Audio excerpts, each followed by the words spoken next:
அனைவருக்கும் வணக்கம். ஒரு வழியாக டிவிகேவின் தலைவர் சி. ஜோசப் விஜய் அவர்கள் தமிழ்நாட்டின் 13வது முதலமைச்சராக இன்று பதவியேற்றுக் கொண்டார். சென்னை நேரு உள் விளையாட்டு அரங்கில் நடைபெற்ற அந்த நிகழ்ச்சியில் பங்கு பெற்று அவருடன் 9 அமைச்சர்களும் பதவியேற்றுக் கொண்டனர். கவர்னர் அவர்களுக்கு பதவி பிரமாணம் செய்து வைத்தார்கள். ஸோ அந்த நிகழ்ச்சியில் நடைபெற்ற ஒரு சர்ச்சையை பற்றி பார்ப்போம். அண்மையில் இப்போ அதுதான் எல்லாம் பேசிகிட்டு இருக்காங்க. மினிஸ்ட்ரி ஆஃப் ஹோம் அஃபேர்ஸ் இன் புதிய நடைமுறை வர்சஸ் தமிழ்நாடு அரசு மரபு.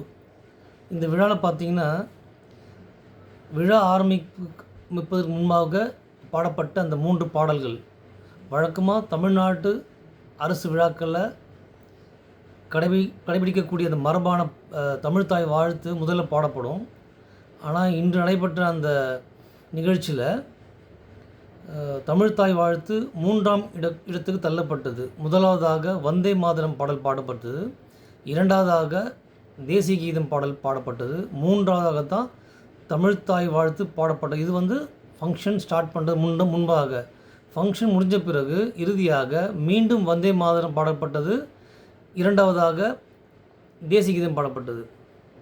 வழக்கமாக கடைபிடிக்கக்கூடிய மரபுலேருந்து இன்றைய நிகழ்ச்சி வித்தியாசப்பட்டிருக்குன்னு தான் எல்லாம் பேசிக்கொண்டிருக்காங்க. நம்ம அதை பற்றி இந்த வீடியோவில் பார்க்கலாம் வாங்க. So ministry of home affairs புதிய நடைமுறை வர்சஸ் தமிழ்நாடு அரசு மரபு பற்றிய ஒரு டாபிக் பார்க்கலாம். தமிழ்நாடு அரசியல் வரலாற்றில் மிகப்பெரிய நாளாக அமைந்தது இன்று. அதாவது திரு சி. ஜோசப் விஜய் தமிழ்நாடு முதலமைச்சராக பதவியேற்றார். சென்னை ஜவஹர்லால் நேரு இண்டோர் ஸ்டேடியம் அரங்கில் நடைபெற்ற இந்த விழாவை கோடிக்கணக்கான மக்கள் நேரலையில் பார்த்தனர். ஆனால் விழா முடிந்த சில நிமிடங்களிலேயே சமூக வலைத்தளங்களில் ஒரு பெரிய சர்ச்சை வெடித்தது. அது அமைச்சர்கள் பற்றியதல்ல, அது அரசியல் கூட்டணி பற்றியதும் அல்ல. அது தமிழ்த்தாய் வாழ்த்து புறக்கணிக்கப்பட்டதா என்ற கேள்வி. அப்படிதான் விழாவில் என்ன நடந்தது அப்படின்னா, தகவல்களின்படி விழா தொடங்கும் முன் வந்தே மாதரம், தேசிய கீதம், தமிழ்த்தாய் வாழ்த்து பாடப்பட்டது. அதாவது மூன்றாவது தான் தமிழ்த்தாய் வாழ்த்து பாடப்பட்டது. பின்னர் ஆளுநர் உரை, பதவி பிரமாணம், அமைச்சர்கள் பதவியேற்பு நடைபெற்றது. விழாவின் முடிவில் மீண்டும் வந்தே மாதரம் பாடல் பாடப்பட்டது, தேசிய கீதம் பாடலும் பாடப்பட்டது, ஒழிக்கப்பட்டதாக கூறப்படுகிறது. இது ஏன் இது பெரிய விவாதமாக எடுத்துக்கொள்ளப்பட்டது அப்படின்றத பார்ப்போம். இன்றைய தினம் இப்படிப்பட்ட மரபு வழக்கமாக கடைபிடிக்க வேண்டிய அந்த மரபிலிருந்து மாறுபட்டு இருக்குது அப்படின்னா பல அரசியல் மற்றும் சட்ட நிபுணர்கள் பேசுகிறாங்க. ஏன் இது பெரிய விவாதம் பார்ப்போம். தமிழ்நாட்டில் தமிழ்த்தாய் வாழ்த்து என்பது வெறும் பாடல் அல்ல, அது தமிழ் அடையாளம், மொழி மரியாதை, மாநில சுயமரியாதை, திராவிட அரசியல் சின்னம் என பார்க்கப்படுகிறது. பல தசாப்தங்களாக தமிழ் அரசு விழாக்களில் இந்த தமிழ்த்தாய் வாழ்த்து, அரசு நிகழ்ச்சி, தேசிய கீதம் என்ற வரிசையில் நடந்து வந்தன. 2021 தமிழ்நாடு அரசு தமிழ்த்தாய் வாழ்த்தை அதிகாரப்பூர்வமாக மாநில பாடலாக அறிவித்தது. தமிழ்த்தாய் வாழ்த்து மாநில பாடல் அறிவிப்பு செய்தி எப்போ அப்படின்னா, தமிழ் அரசு விழா தமிழ்த்தாய் வாழ்த்துடன் தொடங்க வேண்டும் என்பது ஒரு வலுவான அரசியல் கலாச்சாரமாக மரபாக நிலை பெற்றது. அப்படியென்றால் இன்று ஏன் 3ஆம் வரிசைக்கு தமிழ்த்தாய் வாழ்த்து தள்ளப்பட்டது? இதற்கு முக்கிய காரணம் தற்போது என்ன பேசுகிறாங்க அப்படின்னா, 2026 MHA ஒரு புதிய புரோட்டோகால் கைட்லைன்ஸை இஷ்யூ பண்ணியிருக்காங்க. அதாவது மினிஸ்ட்ரி ஆஃப் ஹோம் அஃபேர்ஸ்லேருந்து ஒரு புதிய புரோட்டோகால் கைட்லைன்ஸ் அனௌன்ஸ் பண்ணியிருக்காங்க. அதன்படி பார்க்கும்பொழுது 2026 ஆண்டு மத்திய உள்துறை அமைச்சகம், அது MHA, ஒரு புதிய நடைமுறையை வெளியிட்டதாக தேசிய ஊடகங்கள் செய்தி வெளியிட்டன. அதன்படி பார்க்கும்பொழுது வந்தே மாதரம் மற்றும் தேசிய கீதம் இரண்டும் சேர்ந்து இடம்பெறும் போது முதலில் வந்தே மாதரம் ஒலிக்க வேண்டும் என்பது குறிப்பிட்டதாக கூறப்படுகிறது. ஸோ வந்தே மாதரம் மற்றும் தேசிய கீதம் இரண்டும் சேர்ந்து இடம்பெறும்போது முதலில் வந்தே மாதரம் ஒலிக்க வேண்டும் என்று குறிப்பிட்டதாக கூறப்படுகிறது. மேலும் அரசு விழாக்கள், பள்ளிகள், அதிகாரப்பூர்வ நிகழ்ச்சிகள் இவற்றில் இதுவும் பின்பற்றப்படலாம் என்ற தகவல் வெளிவந்தன.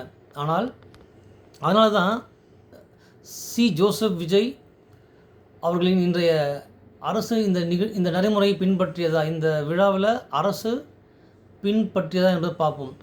அரசியல் வட்டாரங்கள் தற்போது பேசப்படுவது என்ன அப்படின்னா, ஆளுநர் முன்னிலையில் நடந்த அரசு விழா என்பதால் மத்திய புரோட்டோகால் பின்பற்றப்பட்டது.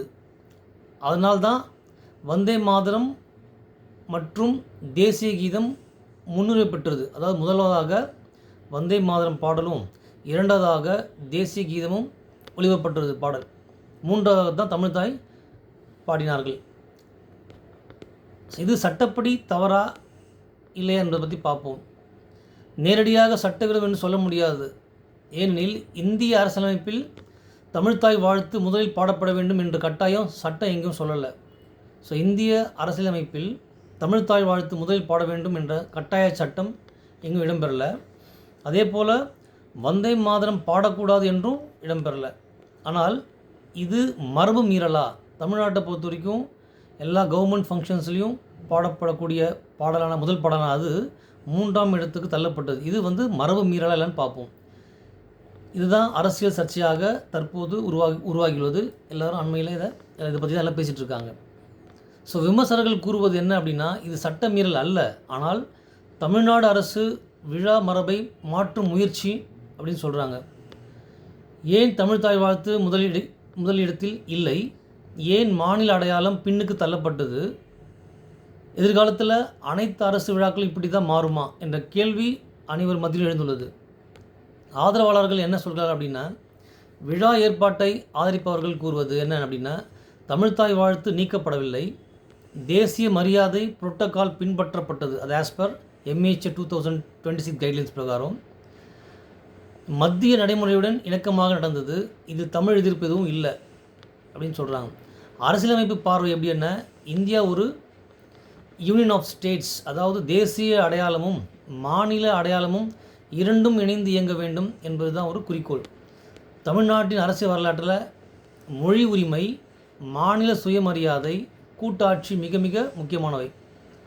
அதனால தான் தமிழ்தாய் வாழ்த்து முன்னுரிமை எழுந்ததா என்ற கேள்வி உணர்ச்சியோட வசப்பட்ட விவாதமாக மாறியுள்ளது. ஸோ தமிழ்தாய் வாழ்த்து முன்னுரிமை இழந்ததா என்ற கேள்வி இப்போ தற்போது விவாதமாக மாறியுள்ளது.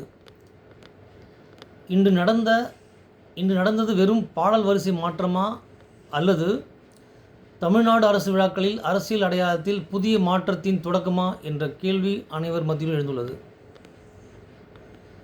தமிழ்தாய் வாழ்த்து பின்னால், வந்தே மாதரம் முன்னால், இது புரோட்டோகாலா அல்லது பொலிட்டிக்கல் சைனா? தமிழ்தாய் வாழ்த்து பின்னால், அதாவது 3ஆம் இடத்துக்கு, வந்தே மாதரம் முன்னால் முதலிடத்தில், இது புரோட்டோகாலா அல்லது பொலிட்டிக்கல் சைனா? விடை இது தொடர்ந்து இந்த திரு சி. ஜோசப் விஜய் அவர்கள் நிகழ்ச்சியில் தொடர்ந்து நடந்தால் நம்ம ஒரு முடிவுக்கு வரலாம். நன்றி, வணக்கம்.